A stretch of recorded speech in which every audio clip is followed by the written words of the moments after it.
सभी को नमस्कार, सुप्रभात। इस वीडियो में हम बात करेंगे पास्ट पार्टिसिपल की। सबसे पहले हमें जानें कि पास्ट पार्टिसिपल होता क्या है। पास्ट पार्टिसिपल वर्ब की थर्ड फॉर्म को कहते हैं, लेकिन यह वाक्य में तभी पार्टिसिपल का काम करता है जब ये एडजेक्टिव के रूप में नाउन के पहले या नाउन के बाद में आ रहा हो। जब हिंदी में अब हम अर्थ निकालते हैं जुड़े हुए वाक्यों का, तो इनके अर्थ में टूटा हुआ, मरा हुआ, चुराया हुआ, फटा हुआ, खोया हुआ, लूटा हुआ इत्यादि शब्दों का आभास होता है। ध्यान ये देना है, यदि खोया हुआ, चुराया हुआ इत्यादि शब्द हिंदी वाक्य में नाउन से पहले उपयुक्त रूप से बोल रहे हैं तो ये अंग्रेजी में भी पहले आता है, और यदि ये बाद में बोल रहे हैं तो अंग्रेजी में भी ये बाद में आता है। और तीसरी बात, यदि पास्ट पार्टिसिपल अनेक शब्दों के साथ आ रहा हो, फ्रेश के रूप में आ रहा हो, तो ये नाउन के बाद प्रयोग किया जाता है। पहला सेंटेंस देखते हैं। I found my pen, the pen was lost. मैंने अपना पेन पाया, पेन खो गया था। यदि इसका हम हिंदी में अर्थ निकालेंगे तो अर्थ आएगा, मैंने अपना खोया हुआ पेन पाया। खोया हुआ शब्द पेन से पहले बोल रहा है, तो ये अंग्रेजी में भी पेन से पहले ही आएगा।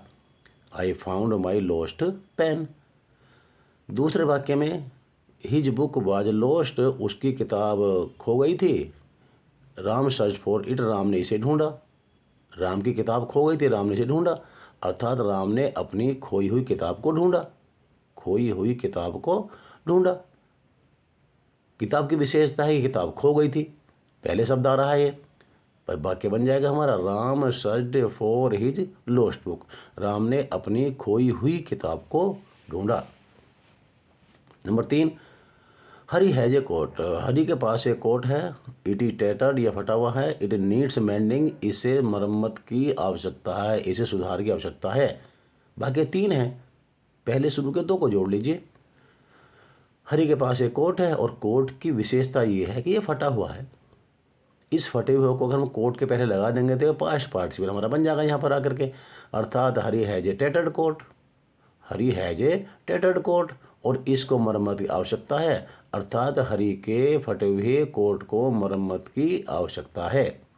यानी Harry's tattered coat needs mending. Harry's tattered coat needs mending. Noun जमा पास्ट पार्टिसिपल का ध्यान दीजिए आप। आई एंटर द रूम, मैंने कमरे में प्रवेश किया। I found my money stolen, मैंने अपने धन को चुराया हुआ पाया। ध्यान देने की बात यह है कि जब मैं कमरे में प्रवेश हुआ तो धन चोरी हो चुका था, मुझे धन नहीं मिला, अर्थात धन मेरा गायब था, यानी धन चुराया हुआ था। चुराया हुआ शब्द अगर हम हिंदी में देखें तो धन के बाद आ रहा है। धन को चुराया हुआ पाया, यानी धन गायब था। Entering the room, present participle से बनाएंगे एंटर्ड को हम, comma I found my money stolen. जी हाँ, चुराया हुआ शब्द हिंदी वाक्य में भी धन के बाद आ रहा है, और आप देख रहे हैं कि अंग्रेजी में भी मनी के बाद स्टोलन लगा हुआ है।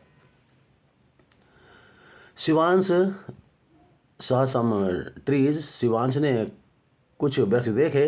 देवर लेडन विद फ्रूट्स, वे फलों से लदे हुए थे। ध्यान दीजिए, शिवांश ने कुछ वृक्ष देखे, वे फलों से लदे हुए थे। अगर हिंदी में हम अर्थ निकालेंगे तो अर्थ निकलेगा, शिवांश ने फलों से लदे हुए कुछ वृक्ष देखे।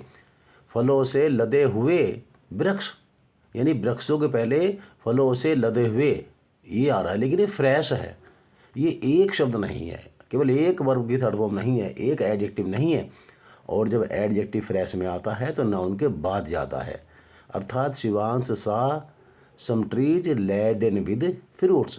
Shivansh saw some trees laden with fruits. आगे देखते हैं।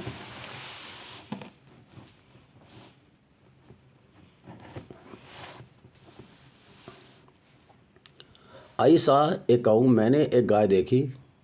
इट वाज डेड, ये मृत थी, मरी हुई थी। It was covered with A white cloth, यह एक सफ़ेद कपड़े से ढकी हुई थी। 3 सेंटेंस यहाँ भी हैं। पहले 2 को जोड़ लीजिए। मैंने एक गाय देखी, यह मरी हुई थी, अर्थात मैंने एक मरी हुई गाय देखी। डेड काऊ का एडजेक्टिव बन के काऊ से पहले आ रहा है। मैंने एक मरी हुई गाय देखी और it was covered with A white cloth, ये सफ़ेद कपड़े से ढकी हुई थी। सफ़ेद कपड़े से ढकी हुई, ये भी आपका पास्ट पार्टिसिपल है, लेकिन ये फ्रेश के रूप में आया है, वाक्यांश है, इसीलिए ये अपने नाउन के बाद जाएगा। अर्थात I saw a dead cow covered with A white cloth, मैंने सफ़ेद कपड़े से ढकी हुई एक मरी हुई गाय देखी। मैंने एक मरी हुई गाय सफ़ेद कपड़े से ढकी हुई देखी। ये ध्यान देना हमें।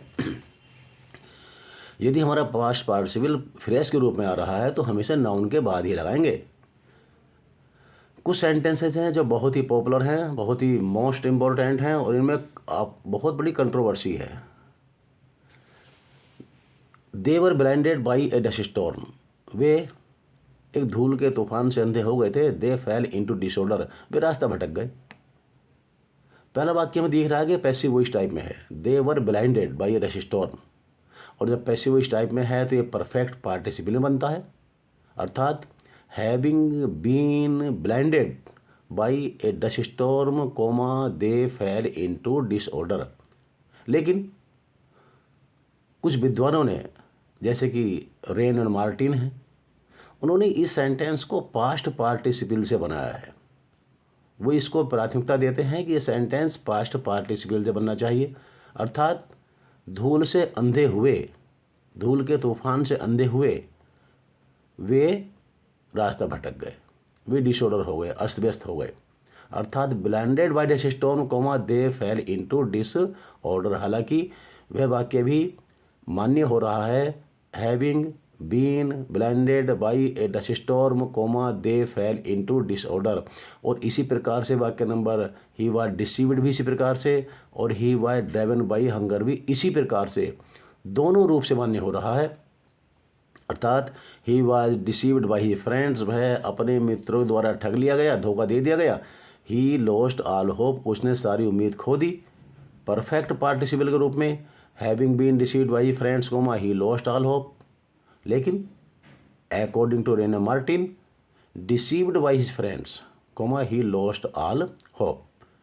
Third, he was driven by hunger, वह भूख से बेचैन था, भूख से पीड़ित था। He stole a piece of bread, उसने रोटी का एक टुकड़ा चुरा लिया। Driven by hunger comma he stole a piece of bread. She was tired of play, वह खेलते खेलते थक गई थी। She sat down to rest, वह आराम करने के लिए बैठ गई। वह खेलते खेलते थक गई थी, वह आराम करने के लिए बैठ गई। इस वाक्य को 2 तरह से बनाया जा रहा है। ये प्रेजेंट पार्टिसिपल में बन सकता है और पास्ट पार्टिसिपल में बन सकता है। क्यों बैठ गई? क्योंकि वो थक गई थी, कारण दिया हुआ है। अर्थात being tired of playing comma she sat down to rest. या फिर पास्ट पार्टिसिपल में tired of playing, tired of playing comma she sat down to rest. ये आपका पास्ट पार्टिसिपल हो गया। पूरा विश्वास है कि आपके लिए बहुत उपयोगी रहेगा।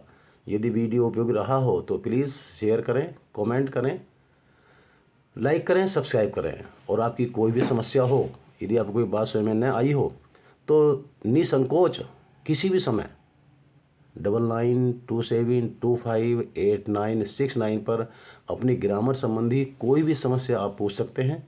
पूरा प्रयास किया जाएगा आपकी समस्या को हल करने का। आपके लिए बहुत बहुत शुभकामनाएं। Best of luck.